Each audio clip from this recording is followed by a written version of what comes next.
드디어 클래스2가 공개된 약한 영웅.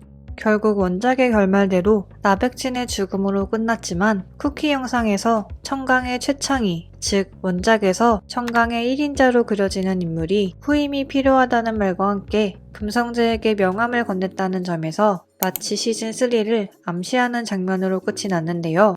특히 타임에 공개된 한준희 감독의 인터뷰에 따르면 다음 이야기가 분명히 남아있다고 생각한다. 물론 그것은 시청자들이 클래스2를 얼마나 사랑하는지에 달려있다. 만약 클래스3가 있다면 우리는 시은의 고등학교 3학년 졸업까지의 기간을 다룰 준비가 되어 있다. 라고 답한 바 있죠. 현재 약한 영웅 시즌2는 해외에서도 많은 인기를 얻고 있는데 만약 시즌3가 나온다면 아직 마무리 짓지 못한 청강과의 이야기, 안수호와 시은이의 모습, 그리고 드라마화되면서 대거 삭제되었던 원작의 진가율, 진태호, 지아코 등이 나올 수 있어 시즌3에 대한 기대감이 더욱 높아집니다. 오늘 영상에서는 원작에 대한 비교와 함께 약한 영웅 시즌2 리뷰를 해보려고 합니다. 원작과 함께 리뷰할 예정으로 영상에는 스포일러를 포함하고 있습니다. 클래스2에서 가장 매력적인 캐릭터로 그려졌던 금성재. 드라마에서 보였던 그의 또라이 면모는 원작 속 싱크로율과 완전히 일치하는 모습이었죠. 약한 영웅 시즌1의 신스틸러가 전석되었다면 이번 시즌의 신스틸러는 금성재라고 할 수 있을 만큼 매 등장마다 큰 재미를 주었던 금성재. 한준희 감독은 이준영 배우가 아니면 설정을 바꾸겠다고 말한 바 있다며 캐스팅 비하를 공개하기도 했는데 양말할게요. 금성재를 다른 배우가 연기하는 모습은 잘 상상이 가질 않긴 합니다. 원작에서 금성재는 보라색 머리로 등장하는데요.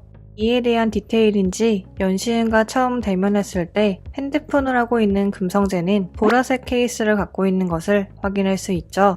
눈을 피하지 않는 시은에게 눈을 안 까네? 라고 하는 대사에서 원작 속 금성재의 3초를 상대와 3초 동안 눈이 마주치면 무조건 패고 보는 그의 설정을 확인할 수 있는데 원작과는 달리 드라마에서는 숫자를 세는 그의 모습이 나오지 않아 원작을 보지 않았다면 그의 또라이 면모를 완전히 알 수 없는 점이 살짝 아쉬움이 남기도 했습니다.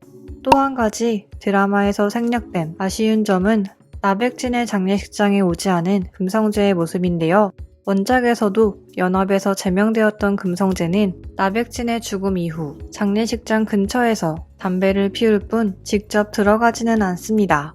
멀리서 보고 가면 충분하다고 하며 잘 가라 라는 인사로 나백진에 대한 인사를 대신하는 장면은 그의 성격을 잘 확인할 수 있는 모습인데요. 다만 이는 그와 가장 가까이 지내는 듯한 최창희마저 모른다고 답했으니 나백진의 죽음을 알지 못한 채 그의 성격대로 혼자서 나백진을 아직도 찾고 있을 수도 있을 듯 합니다. 시즌2에서 가장 두드러진 연시은의 변화는 늘 회색 후드를 입고 다니던 연시은이 은장고에 간 뒤로는 교복에 아무것도 걸치지 않은 채 등장한다는 점이죠.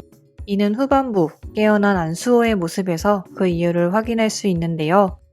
안수호가 마지막으로 입었던 옷은 검정색과 빨간색이 섞인 바람막이였으며 시즌1 내내 회색 코드를 입은 안수호의 모습은 등장하지 않습니다. 따라서 연시은과 다시 만난 안수호가 입고 있는 회색 후드는 시은이 자신의 옷을 수호의 병실에 두고 온 것으로 예상해 볼 수 있는데 이는 자신이 병원에 없더라도 혼자 있는 수호가 외롭지 않길 바라는 시은의 마음이었던 것으로 보이죠. 덧붙여 한준희 감독이 밝힌 바에 의하면 극중 연시은을 연기한 박지훈 배우가 모든 시즌을 통틀어 처음 눈물을 보인 것이 수호와 다시 만난 장면이라고 합니다. 연시은의 또 한 가지 달라진 점은 시즌1에서는 파블로프의 개실험, 스파르타와 페르시아의 테르모필레 전투, 뉴턴 제2법칙 등 연시은의 독백을 통해 두뇌를 이용하는 시은의 싸움 전략을 보여주며 왜 그가 약한 영웅인지 보여주는 데에 반해 시즌2에서는 이 모습이 생략된 점인데요.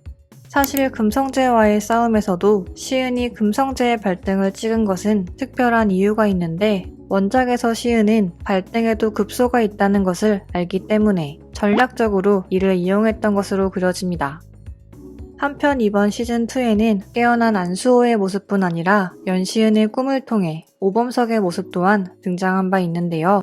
짧은 순간이었지만 여전히 오범석 그 자체인 모습에 감탄하면서 봤던 장면이기도 합니다. 시은이 깨어나지 못하게 그를 잡아두는 오범석의 모습, 즉 연시은의 죄책감은 원작에서는 연시은 스스로의 모습으로 등장하는데요.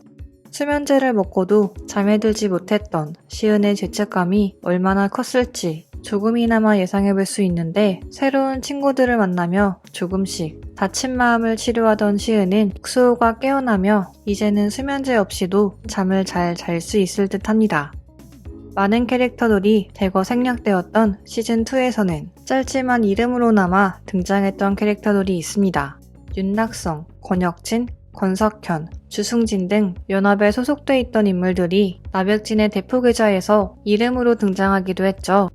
이때 대포계좌를 쓰는 최유만의 신박한 맞춤법이 돋보이기도 하는데, 직접적으로 모습이 등장하진 않았지만 이름이 나왔던 만큼 시즌3가 나온다면 혹시 등장하지 않을까 하는 기대감을 높이기도 합니다. 또한 생략되었던 캐릭터 중 하나인 진가율의 캐릭터 설정 중 발가율이라고 불리는 발차기가 주특기인 그의 모습이 고현탁에게서 보이기도 했고, 어마무시한 인맥을 자랑하던 김필영의 모습은 연합원들에게 문자를 돌리는 최유만의 모습에서 살짝 보이기도 했죠. 연합과의 전투에서 준태의 친구들이 쓰고 있는 우산이 다른 이들의 우산과는 달랐던 모습 또한 재밌게 보았던 포인트였습니다. 시즌3가 나온다면 고3이 된 연시은의 모습은 어떻게 그려질지, 그리고 친구들과는 어떻게 지내고 있을지 기대되는데요. 저는 다음 영상으로 돌아오겠습니다. 감사합니다.